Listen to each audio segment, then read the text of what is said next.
예, 시청자 여러분 반갑습니다. 부산 소식을 합리적인 시선과 비판적인 눈으로 여러분들에게 전달해드리는 체인지 부산 부산 소식 방송인데요.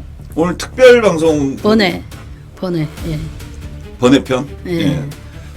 원래 저희가 금요일날 촬영을 해서 주말 사이에 보통 올리는데 오늘 급하게 방송을 시작하게 된 이유는 다름이 아니라 지난주 목요일날 부산의 박형준 시장이 고성국 이영풍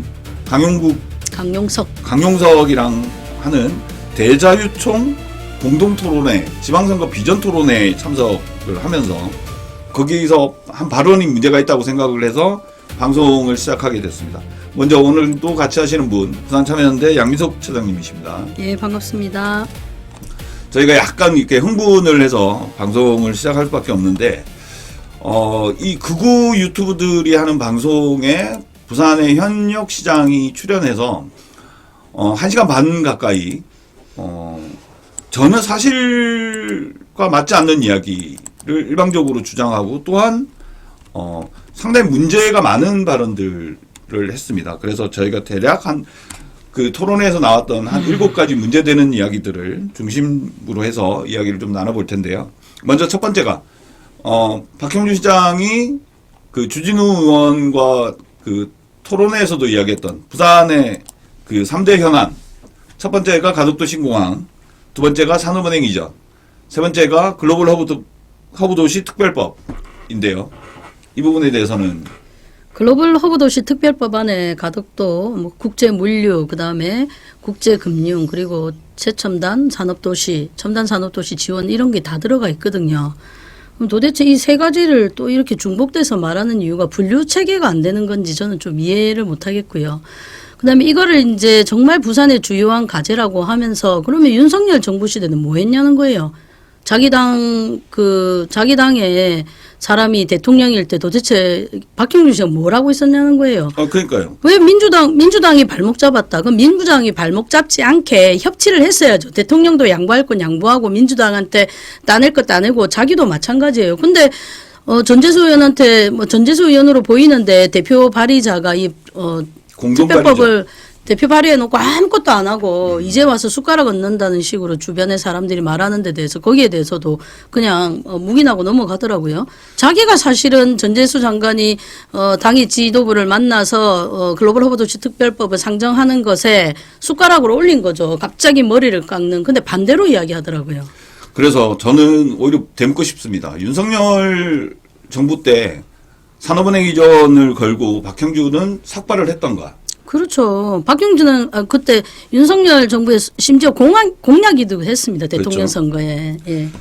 자, 두 번째는 또 엑스포와 관련해서도 전혀 사실과 아닌 이야기들을 늘어놨습니다. 뭐라고 했냐면 평창올림픽 여수 엑스포. 여기는 예, 인정 엑스포를 하는데 엑스포 할 때도 한 번 떨어졌다. 예. 실패했었다. 평창은 무려 2번이나 떨어지고 삼수 끝에 됐다.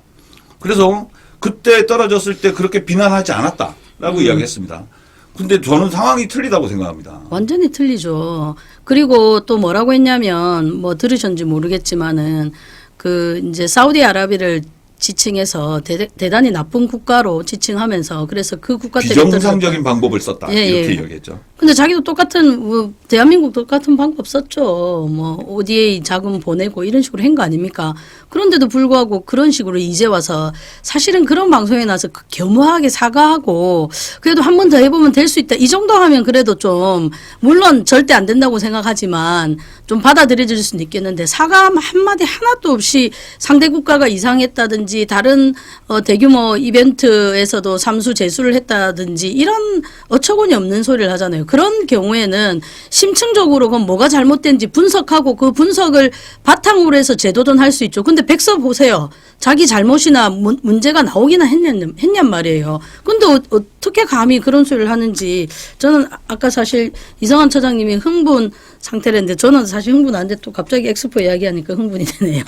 아니 근데 재유치 혹은 재도전할 의지가 있는 것 같아 보여요. 그렇습니다. 뭐라고 발언을 했냐면 재도전이 늦어지고 있다. 민주당이나 좌파 쪽에서 엑스포 유치 실패를 그러니까 박형준 시장을 공격하기 위해서 프레임을 더 씌워서 이 결과로 재도전이 늦어지고 있고, 또 한 가지 웃긴 건 이게 유치 주체가 부산시가 아니래. 물론 국가 사업이니까 맞습니다. 정부기는 예. 한데 예.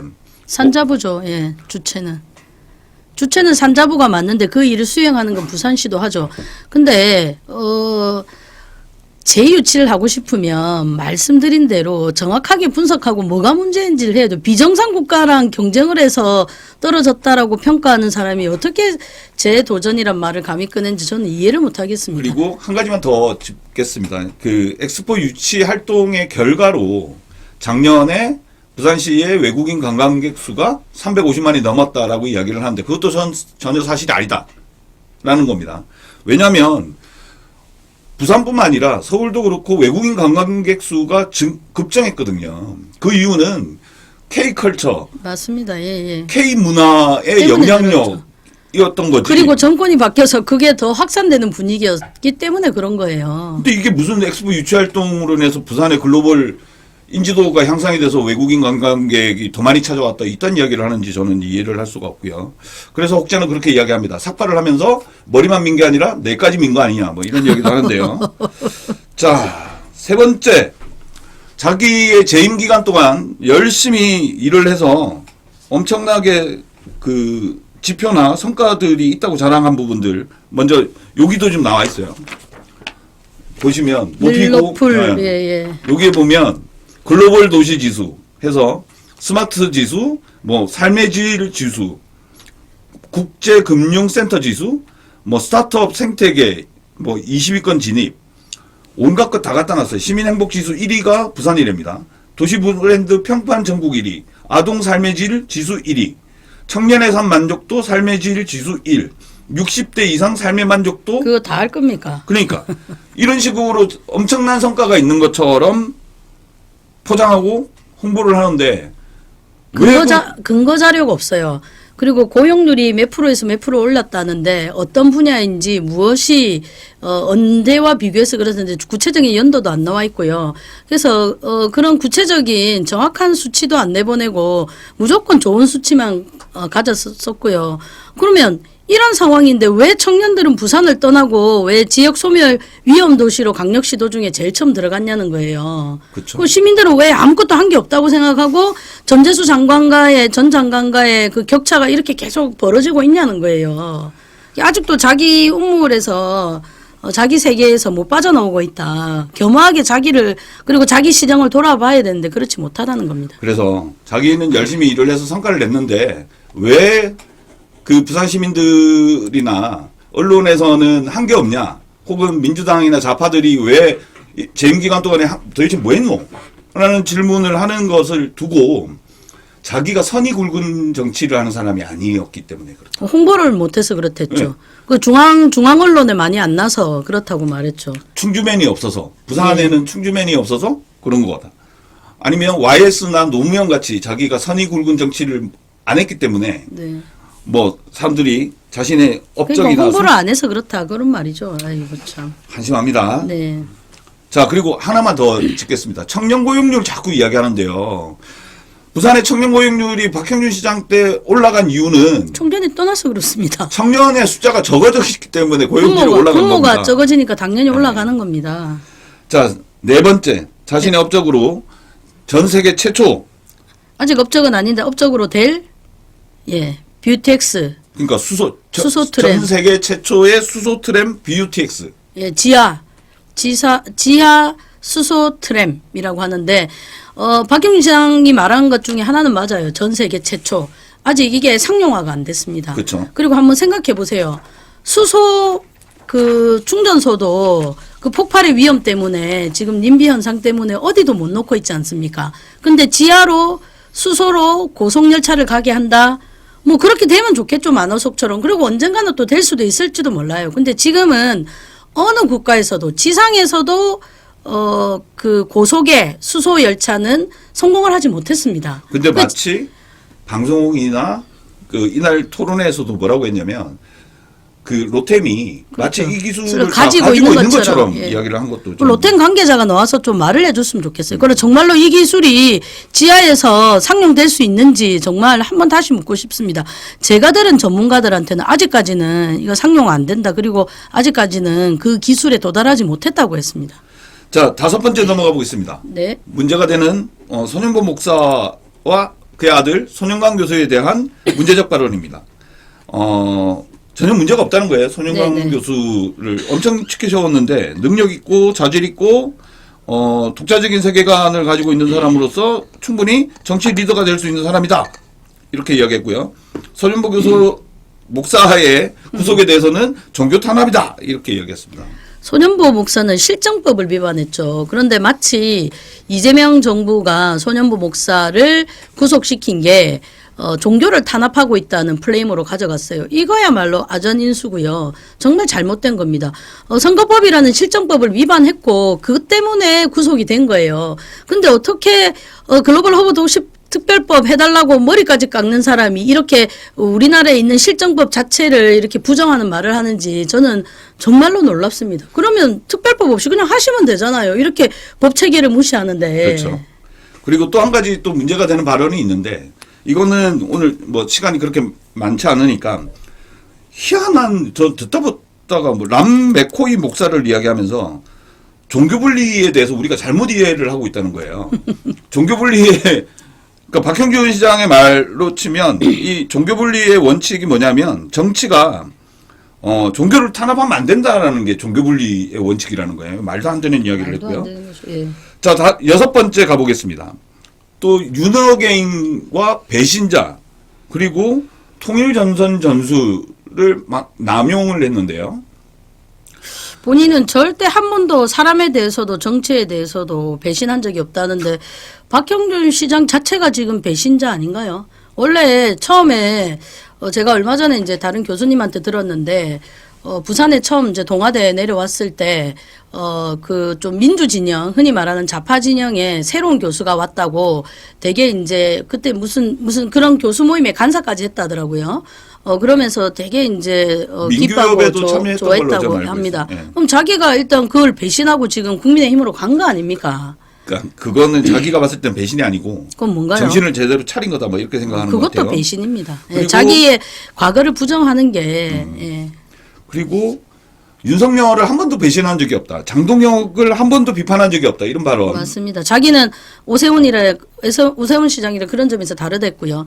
결국은 윤어게인을 지지하고 윤어게인과 손잡아서 이번 선거를 치르겠다라는 발언 주장 아닐까요? 그러니까요. 그거를 좌파들도 하는 통일전선 전술이다. 이렇게 이야기했어요. 저는 듣다가 좌파는 그런 이야기를 할 수 있다고 생각합니다. 근데 자기는 자유민주 공화주의라며 무슨 자유민주 공화주의가 통일전선 전술을 이야기를 해요. 저희가 윤어게인 세력에 대해서 윤어게인 세력 자체가 잘못된 프레임이라고 했는데 박형준 시장은 윤어게인에 대해서 이야기하는 거 지금도 그 뭐 재판 열리고 하면 가는 분들 있잖아요. 그렇죠. 그리고 여전히 윤하는 사람들이 있잖아요. 그 사람들하고 절연해라는 거고 더 깊이 들어가면 윤석열과 절연해라는 겁니다. 윤석열에 대해서 비판해야 된다는 거예요. 어떤 비판이냐면 물론 뭐 국정에 대해서도 뭐 그런 말을 할 수 있겠지만 가장 심각한 부분은 계엄을 했고 내란을 책동했다는 겁니다. 거기에 대해서 끊으라는 거예요. 근데 그걸 끊지 못하는 거 아닙니까, 지금 박형준 시장은. 이런 사람이 어떻게 감히 부산시 시장 후보가 될 수 있는지 지금 현재 시장인지 진짜 길을 저는 의심할 수밖에 없었습니다. 박형준 시장이 자기 정치의 리더로 모셨던 이명박 전 대통령이 오늘 중앙일보에 글을 썼습니다. 뭐라고 했습니까? 보수 실패했다고 고백합시다 이런 이야기를 했어요. 그래서 좀 기사를 좀 읽어보시면 좋겠다 이렇게 말씀드리고 마지막 네. 한 게 뭐 있노?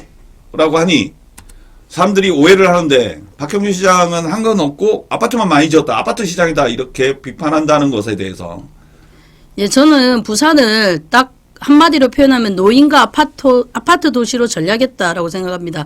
제가 방송에서도 여러 차례 이야기했는데 개수의 문제가 아닙니다. 개수의 문제가 아니고 박형준 시장 들어서는 그게 박형준 시장이 직접 했던 박형준 시장 시절에 공무원이 했던 들어설 수 없는 곳에 아파트가 들어서고 있다는 겁니다. 거기에는 다른데 100채 들어가는 효과, 한 채와 100채가 비교될 만큼 심각한 곳에 아파트가 들어서고 있다는 거예요. 그리고 여러 차례 말씀드렸지만 공공기업 협상제라는 부산의 미래 경제 아니면 먹거리를 창출할 수 있는 중공업 지역, 공업 지역에 전체 아파트를 짓고 있다는 겁니다. 그러니까 노인과 아파트의 도시로 전략할 수밖에 없고요. 근데 박형준 씨는 뭐랬냐면 지금 아파트가 모질란대요. 근데 계속 미분양이 나고 있어요. 그게 뭐가 어떻게 모질란다는 겁니까?